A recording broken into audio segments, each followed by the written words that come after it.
Today we're talking Dominus, Questoris and Armigers, and which of the Imperial Knights are the best in 9th edition 40k.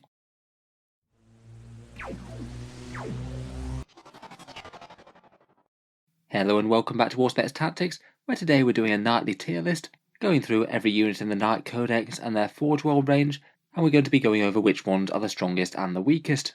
I think as codexes for 9th edition go, the Imperial Knights one has been a fairly interesting one.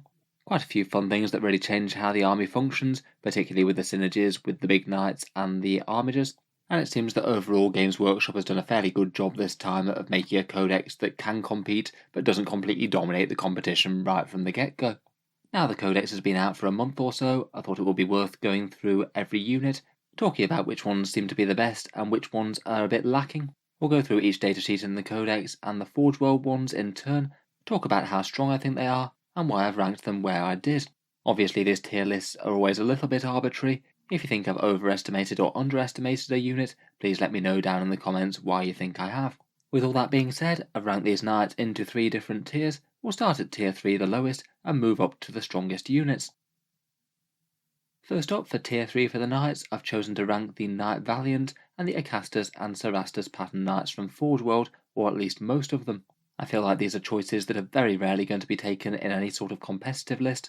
It's kind of hard to make any sort of argument for them, I think, on game rules alone, though obviously there's a lot of cool models here, and the Valiant is fun with its massive conflagration cannon.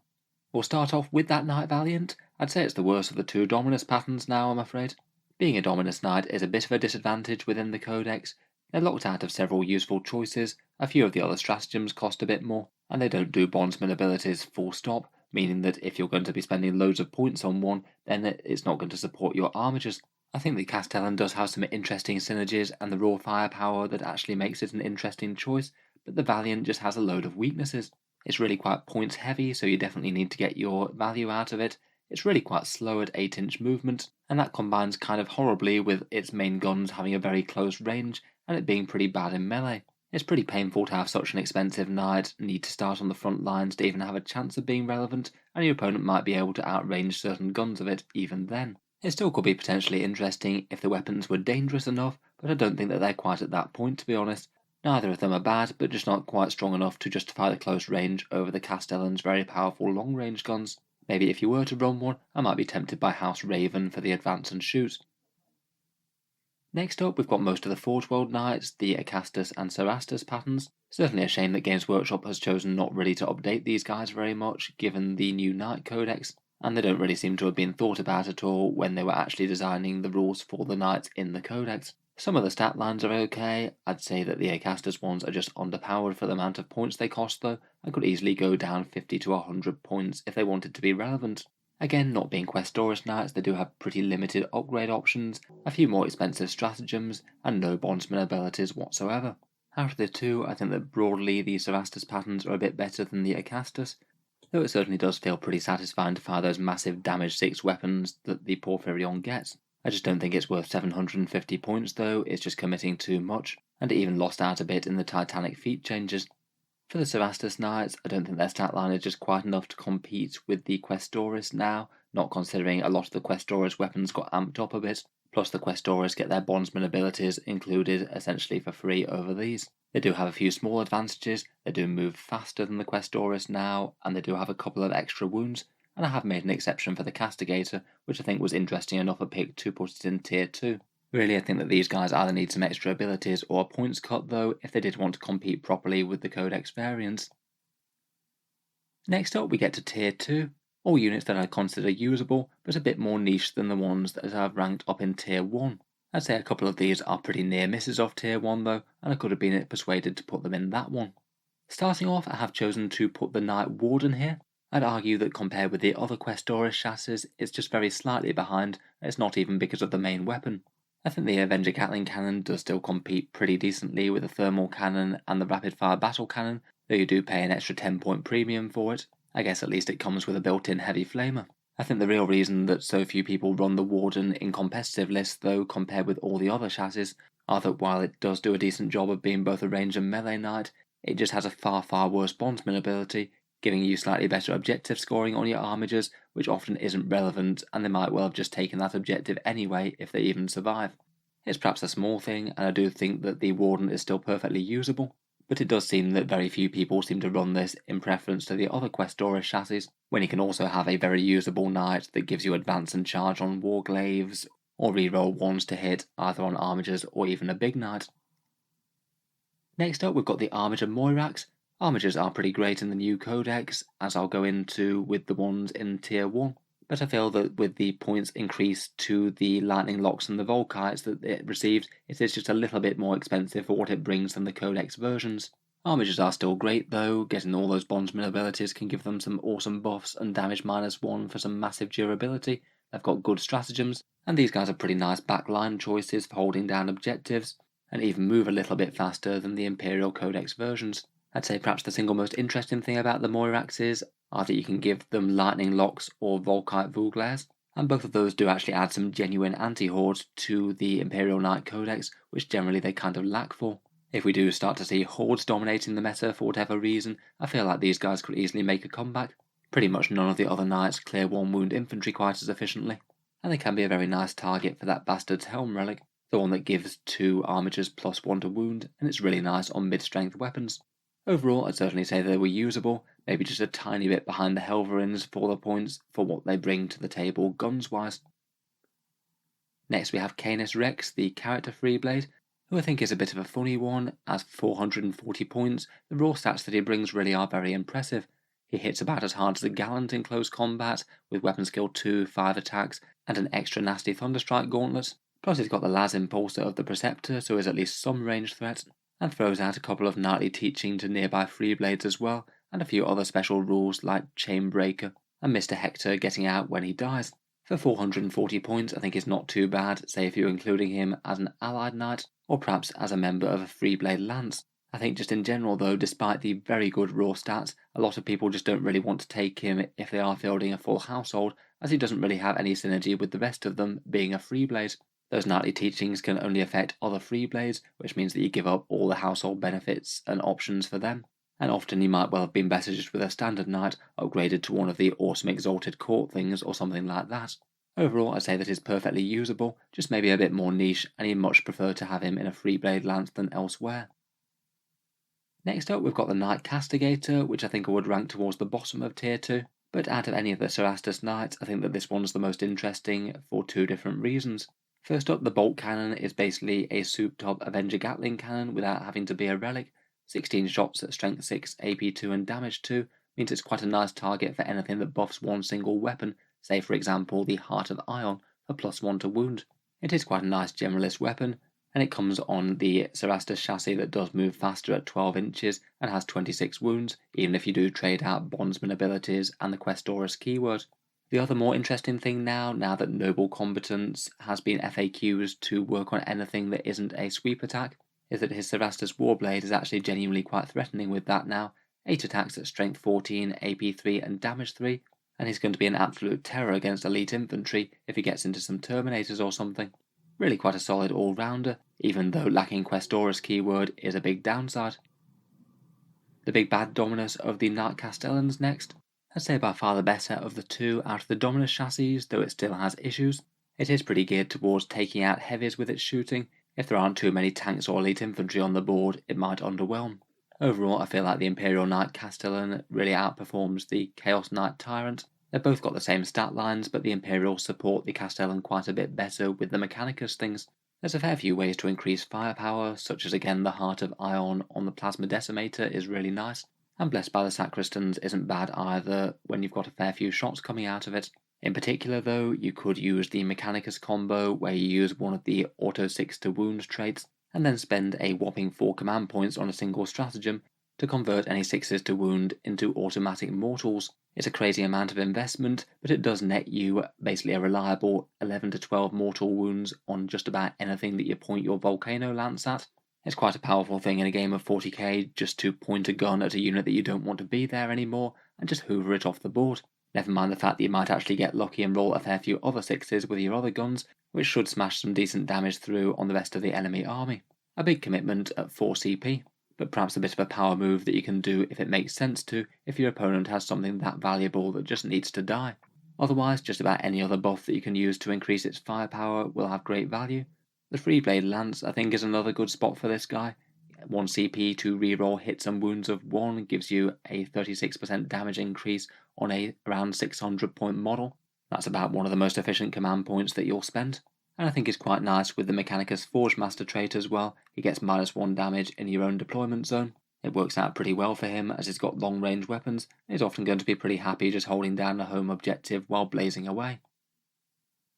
Finally, for the Tier 2 Knights, we've got the Questor Megara and Styrix, the 2 Questoris pattern Forge World Knight. The Megara's been one of the strongest knights for a while now before the Codex dropped, and I would say still probably edges out the Styrix by a little bit, though perhaps not by loads. It does cost a big 500 points, so something like 80 points more than a lot of the other Imperial Knights that you can buy in, but you do get some nice advantages for that. The Questor pattern for many synergies, a 5+ invul save built into melee, a 12-inch movement which is a bit faster than most, and pretty decent generalist firepower and melee power. The shooting does ignore cover. No bondsman abilities, does kind of suck a bit when list building. If you're going very heavy on the armigers, then that is a big drawback. But I think of particular relevance on this guy is that noble combatants trait for the Questor Imperialis, now it was FAQs.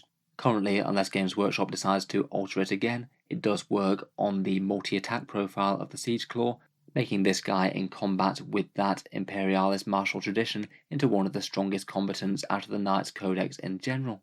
It can quite easily outpunch a gallant against a bunch of different targets with that buff.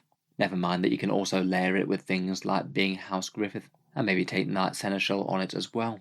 Games Workshop might fix that. I'd say that the Noble Combatants build in particular is probably Tier 1 at the moment rather than Tier 2. Maybe for the majority of nice households though, I think it probably just misses out on the other ones, just because it does cost so much more and doesn't have bondsman abilities, meaning that a lot of people will prefer things like paladins or errants. Still though, decently good. I could have certainly been persuaded to rank them top tier. Speaking of which, here we have Tier 1, the units that I think are most likely to comprise of the majority of Imperial Knight lists, and perhaps the most obvious picks in terms of raw strength for the Codex. Broadly speaking, it is standard Questoris and Armigers.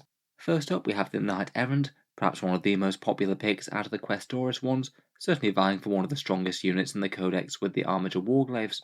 It's just a good all-round big knight, decent melee, very nice shooting with the massive melter gun that works quite well against Armour of Contempt Space Marines.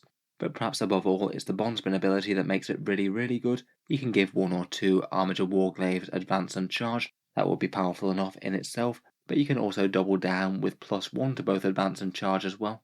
In theory giving you 1 Warglaive with an extra 5 or 6 inches threat range, taking it from around 19 inches to 24, and potentially even more than that if you use the stratagem to advance the Armigers 8 inches. With that kind of crazy mobility on the already pretty efficient Armigers, I don't think it's too hard to see why a lot of people seem to be running the Errant competitively these days. It's going to be a threat to just about everything, and the bondsman ability is great. Next up we have the Knight Paladin. Perhaps not all that very different from the Errant, to be honest. The rapid fire battle cannon deals out a decent amount of damage 3 shots, again pretty good against elite infantry and vehicles, but again it's the really great bondsman ability that I think makes it stand out. If you give it an Exalted Court upgrade, it can make 2 different Armigers reroll 1s both to hit and to wound, usually really quite a big 36% damage increase, at least on paper beating out the +1 to hit from the Crusader or the Gallant, and it works both at range and in melee, which is pretty nice too. Perhaps the reason that I think that the Paladin is very much top tier though is because it works really nicely as a Princeps out of the Questor Mechanicus. If you take the Princeps upgrade, then it allows you to apply that buff to another big knight, commonly something like a Knight Crusader, and kind of similar to the Knight Castellan in the Three-Blade Lance, giving a really big knight rerolls to hit and wound gives you enormous amounts of power. If you've already laid up the Crusader with a bunch of shooting buffs, then you're going to get absolutely massive mileage out of them if you feed him these rerolls. Speaking of which, again that combo is perhaps one of the biggest reasons why I'd rank the Knight Crusader up here as well. If you want a dedicated ranged big knight, it's either this one or the Knight Castellan. I think both have their merits, but the Questoris pattern ones do have a lot more synergies. With massive shooting, he's one of the best choices for a whole bunch of ranged upgrades. Things like Blessed by the Sacristans for the mortal wounds on 6s, the Heart of Ion to make 1 weapon +1 to wounds depending on what target you've got, Endless Fury for the Gatling cannon potentially, and he could potentially extend the range on all of his guns as well with the Questor Mechanicus martial tradition for that. On top of that, his range buff is pretty nice as well, +1 to hit is pretty excellent for Helverins or Armored Moiraxes. As I said, maybe not quite as strong as the Paladin, but still very useful and very reliable. Next up for the big Questoris, we have the Knight Gallant. This one's the melee pattern Questoris. I must admit I probably would rank it a little bit below things like the Errant and Paladin certainly. Maybe towards the bottom end of tier 1 or top end of tier 2, somewhere in that region. For 400 points though, this one brings an awful amount of melee muscle to the table. It's faster than the other Questoris, cheap at 400 points, and sort of is a nice knight to have on the front lines as a big distraction that the opponent has to deal with. Otherwise, things they like in their army are going to get broken. For that reason, I think it's quite a good one for durability upgrades, things like Sanctuary for a 4+ invul, maybe Knight Seneschal for an extra attack, or the Armour of Sainted Isle, and just about any source of charge boost that you can get in the army. I think House Griffith might potentially get on quite well with Gallants. They get an extra attack and also have a Warlord trait to allow you to advance and charge, which massively upgrades his threat range, particularly with full tilt. Otherwise, that new Noble Combatants martial tradition could be pretty nice, getting to reroll everything that doesn't punch through damage with massive damage 8 power fist attacks is pretty crazy. Finally, if he does manage to kill something nasty and then the rest of the enemy army dogpiles him, then auto-exploding in the middle of them can be a really nice way to punish them as he goes down. Hopefully throw him up potentially to his death, make him really hard to kill with the durability upgrades, and if the enemy focuses him, then you take a big chunk of them with him if they've had to deal with him in combat. Perhaps one of the main weaknesses is screening. He could just be ignored if you manage to park something big enough in the way to stop him getting to his intended targets. Maybe a knight that's going to find itself a bit more at the mercy of their opponent or their terrain. Still though, I think it's very solid as a massive durable distraction Carnifex. Plus he might be able to amp up some Warglaves melee nearby if they happen to get close to him.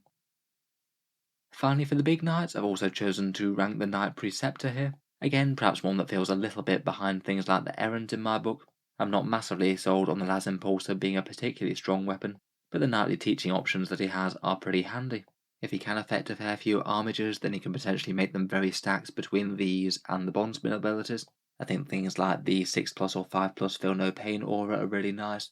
The exploding 6s to hit aura just amps up damage, say on Helverins, and if you are looking at secondaries that do actions, then shooting while doing the actions is really quite a helpful buff. They do go off a little bit unreliably normally though you could potentially make that fixed with a Mentor Seal plus the Master of Law or something for more and better teachings.